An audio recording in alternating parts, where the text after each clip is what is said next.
We won't bore you too much with the marketing as we go through, but my marketing department did like to put a few slides in there.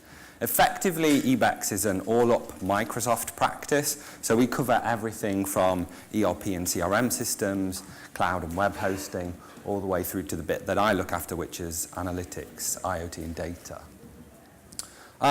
Quite a few industries that we look after, so I get a really exciting role to go around and talk to lots of organizations about the kinds of things that they're doing. Really excited to be here to talk to you all today. On being asked to speak at the event as well, looking through the attendance list, there's quite a diverse amount of organizations, and I'm sure you all have quite unique challenges and different challenges throughout your organization. So what I wanted to talk about briefly is what I see as modern data challenges, really open the floor up a little to ask you about some of your experiences. I really want to make this session as interactive as we can, so please at any point as we go through, if there's any topics you want to explore in a little more detail, any questions that you have, just raise your hand and we'll cover those. I want to talk about some conflicting advice that I'm sure that we all get, and then talk about how we deal with some of those changes, which I think is really interesting, hopefully a follow on from what we've been talking about earlier this morning. So modern data challenges then. It's something that we talk about this morning, being asked how we can drive change within our organization. We get fantastic statistics that are put in front of us from the likes of Gartner, and in this case the IDC, about how data and information is going to change our organization. Really everything that the tech industry is talking about at the moment it's all about data. And data is no longer being seen as just a competitive advantage, but a strategic asset and something that's necessary for our businesses to survive. So no pressure there then, really. But what's interesting is, how do we drive that change?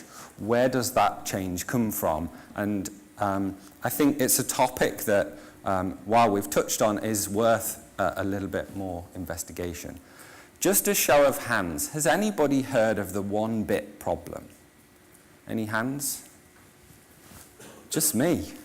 Oh, that's good then. So this concept of the one-bit problem comes actually from the IoT team within Microsoft. And they really challenged themselves to think about, how do I communicate the value of the types of offerings that I have out to my organization? And this is really a concept of thinking, if I had just one extra bit of information, can I fundamentally change a business process? Can I fundamentally change the way that my organization runs? And I think it's a really good way of communicating to the business how fundamental and how transformational an IT project can be. So this can be something really simple. It could be just introducing a basic sensor, changing the way that my business operates. Does anybody know who ThyssenKrupp are? Anybody that's tried to go up and down lots of stairs, I hope. So lifts. So ThyssenKrupp undertook an IoT program of work. What they effectively did was put sensors into their lifts. Okay?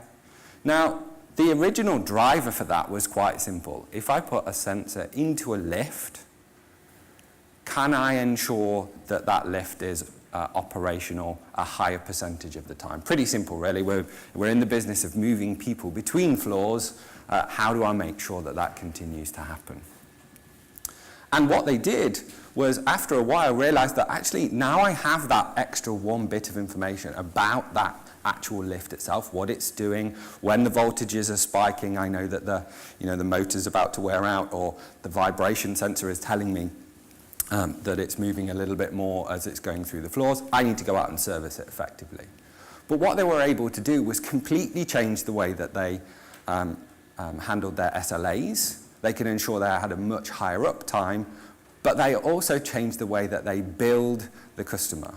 They effectively charge for moving between floors.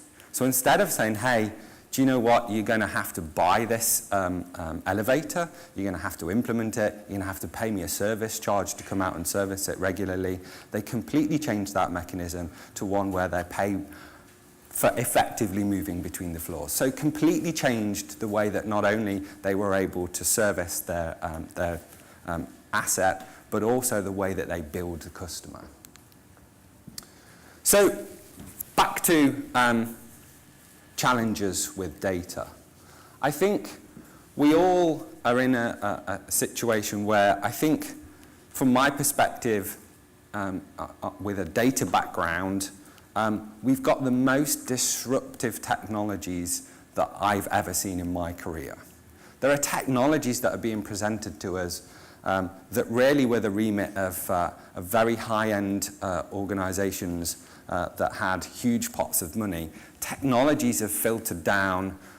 Cloud services have allowed us to take advantages of technologies and techniques that really we didn't see before.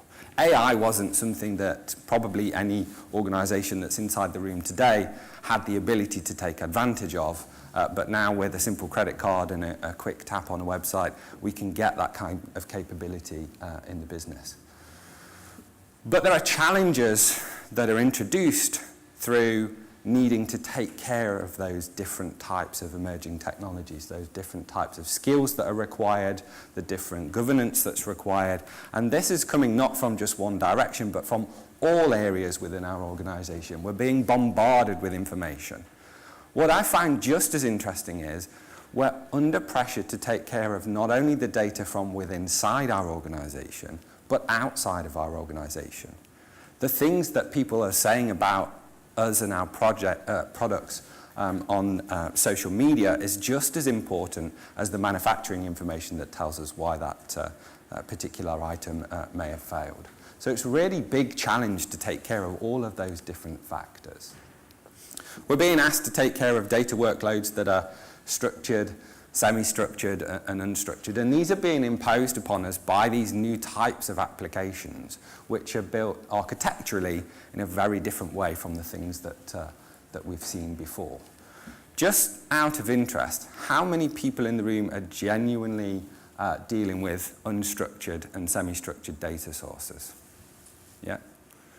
Just about everybody, and I think that's probably what I would expect. If I went back 5 years, how many hands would there have been? Yeah, probably less than half. So I think that shows the rate of change that we're seeing, the types of challenges that creates for our workforce. You know, who are we employing? What skill sets have they got? And also for the techniques that are required to do it. What I find really interesting is that turning data into information, which at the end of the day is the job, no matter whether that's simply throwing it into a spreadsheet and creating a pretty chart, or something much more complex that requires us to ingest huge volumes of data, to transform it, to actually analyze it with AI, and give people something that they need for decision making. It's a combination of tools, techniques, and technologies. The technology on its own is not going to drive the change. We have to change the way that we approach the problem. The shift to the cloud has been quite rapid. ebecs, as I said before, are predominantly a Microsoft house, and I find it incredible the speed of movement and trajectory to the cloud, the speed and trajectory to Azure, the services that are available on Azure, and I would say maybe a show of hands for people that are not on the cloud, because I think everybody, there's going to be a very few amount of people. Anybody not making a journey to the cloud? Great, nobody. Okay, I think another challenge that we have is that the business demands change straight away. We're so used to going out, buying something, sticking it on our phones, going out to a supplier and buying an application that does something for us. We want that transformation instantly. Of course, some of these problems are quite complex. So just another small poll about your experiences. I wanted to really focus in this section on how you are driving changes within your organization, if that's something that you can actually impact. So has anybody got a clear sort of data strategy that they're working on within the business? Is that something that you've been involved in creating? Okay. How about the fact that your business users are actually driving the change and you're having to run behind them and mop up and catch whatever they're creating? Not many, that's good. How about your senior leadership team? How much of the senior leadership team are driving the change? A very small amount again. Who's looking at AI? Yeah, a much bigger number. That's quite interesting. How about IoT data sources? It's all the same hands every time. And who's looking at better ways of engaging with the business? This is something we talked about before. Everybody put your hands up. I think that's probably what we're all trying to do, really. Okay. I think when we're starting to look at how we address some of these challenges, we get conflicting advice, even from our own people within the organization. So as leaders, you all rely on your teams to give you the information that you need to make the decisions. And I think sometimes it would be fair to say we get conflicting advice. This was really brought home to me by a conversation with the CIO of BNP Paribas, who was at a Gartner event recently. So if we think about how data used to be dealt with, and please don't dwell on the slides, it's just to prove a point. You know, this is kind of the old way that we used to do things. We'd get our data, we'd do something with it, and we'd try and put it all in the same place. We'd have lots of very rigid processes built around that. We had a really good understanding of what that meant, where we were going to put things, the processes that we went through to do that, and that's something that served us well for a very long time. If we fast forward to a more modern type of architecture, we go to something that's quite different. We're using lots of cloud services. Most of these are SaaS, so there's no physical hardware. We are structuring data in a completely different way. The technologies that we talked about over the last 5 years that have evolved have allowed us to do things in quite a different way. The interesting thing is we still end up with the same kinds of outputs. As human beings, we need something that's presented to us clearly and articulates the type of information that we need to make our decisions. Now, what we actually discussed at the event was something that I've put up on the board. Effectively, you'll have teams of people where you've got guys that have worked with you for a very long time, that have solved your business challenges, that have given you and your business the type of information that they need right now. And then you've probably got a whole bunch of new guys that are coming in and talking to you about unstructured data and big data stores and how they can do things very differently from the way they've done in the past. The problem is that they're both right. So actually the two slides that I gave you before are really wrong, because what we need to do is take the best of both of those worlds. This was a conversation that actually we had a little earlier this morning, and I spent some time with Microsoft's R&D team, and particularly the product manager of some of the reporting technologies. And we spent a long time talking about things like the evolution of the way that people get information, all the way from being printed sheets to things that are rendered on a screen, to dashboards, to KPIs, to how now we're on actionable insights where the information flows through and automatically triggers an event within the organization. And I really had to stop him and say, a lot of the people that I speak to are still getting information printed out on green and white ticket paper and have to, read through a whole bunch of reports. So I think it's really important to know that we can't move right into the future straight away. We've got to think about the real world day-to-day activities that are going on in the business that need relatively simple things. So making a change in the business, a technological change, a business transformation through technology, is not just about the technology. I think, again, we've talked about that earlier today. So how do we do things differently? Has anybody heard of data ops? A show of hands? There's some yeses. Hooray. So I think what's really exciting, this morning we talked about agile. Data ops is a combination really of agile, continuous delivery, DevOps, and also lean. And I think when we talk about moving to agile, if you are looking at agile, I really suggest you start to look at data ops as well. Because data ops combines the best things of agile while also understanding that in some cases we still need a more waterfall type of wrapper around the outside to ensure that our business understands what they're going to get fundamentally. Lean is something that I really wanted to focus on. Has everybody heard of lean? Yeah, I think most people have thought of lean. Really interesting, I guess, journey for me working for ebecs. ebecs actually made its name through the development of the lean modules for Microsoft Dynamics.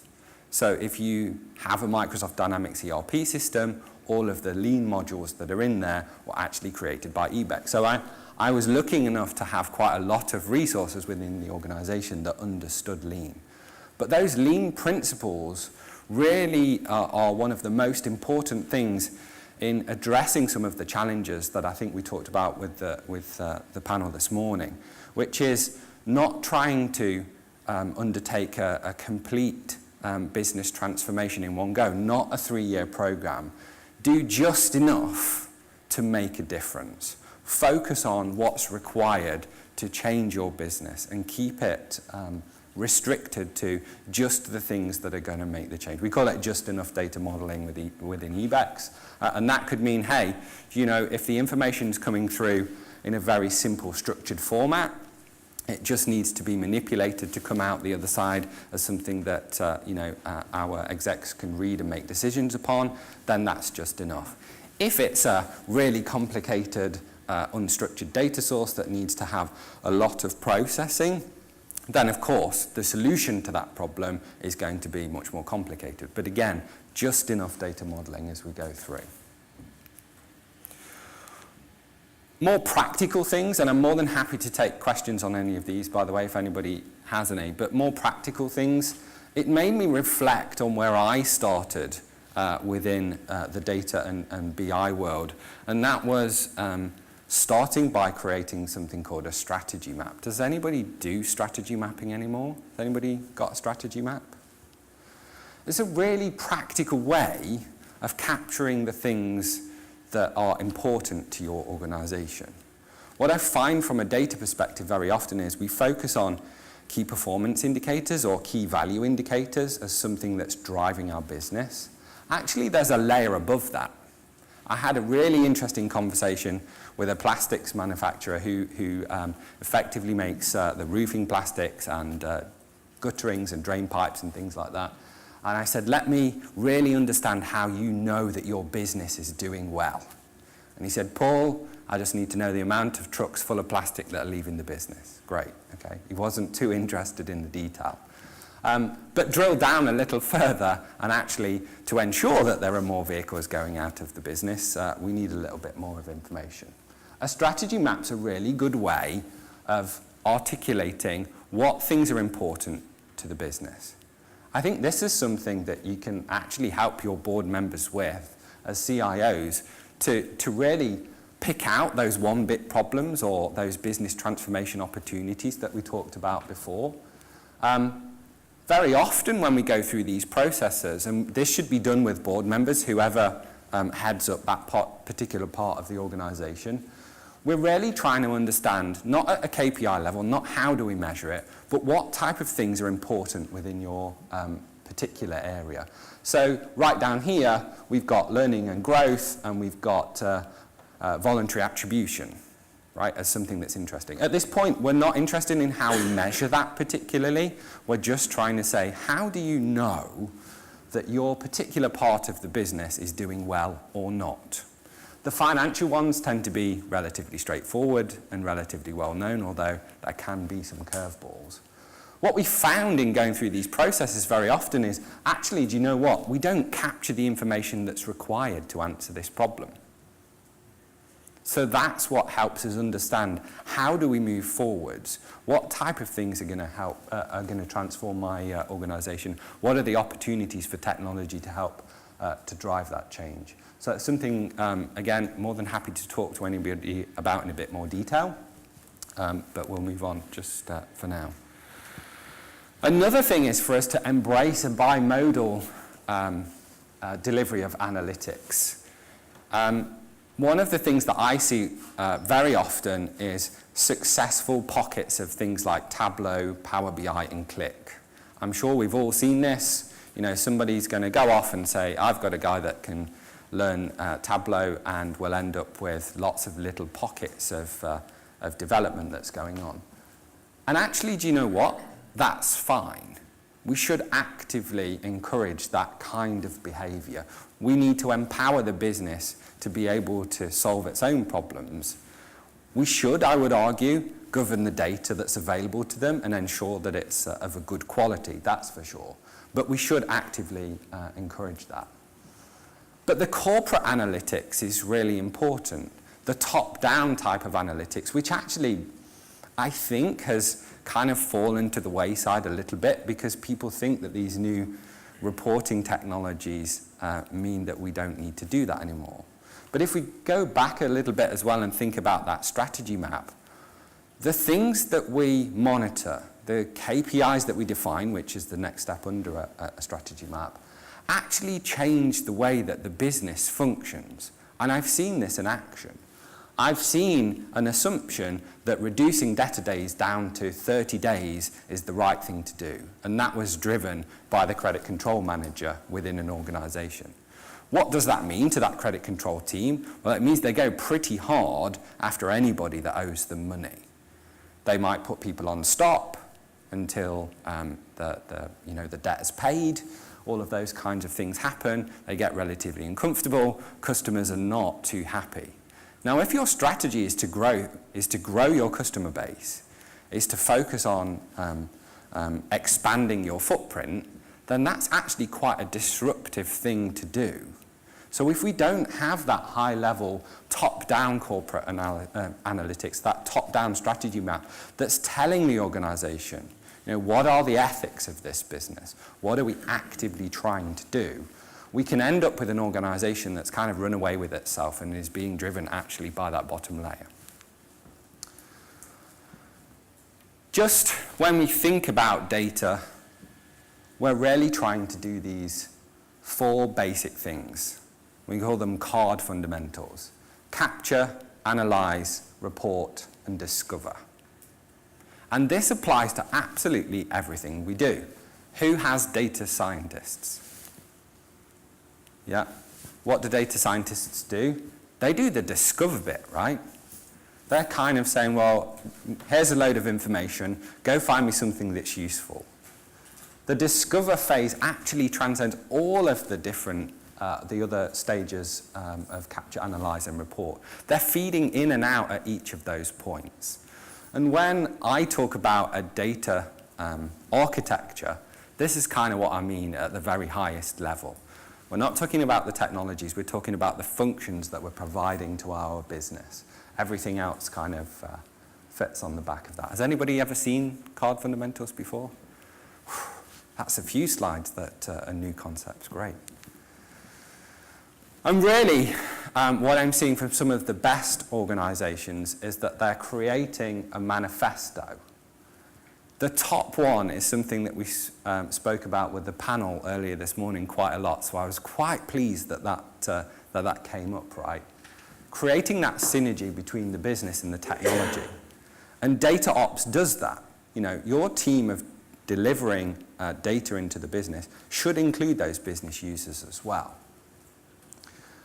We're trying to make sure that analytics and data is a positive force for transformation, whether that's simply enabling people to make decisions more quickly, or whether that's completely transforming via that kind of one-bit type of concept, the way that the organization actually does business. And we're trying to bring data to the forefront of every project that we do. So with that, thank you very much. Hopefully some of those topics were interesting to you. Thanks, Paul. Thank you very much.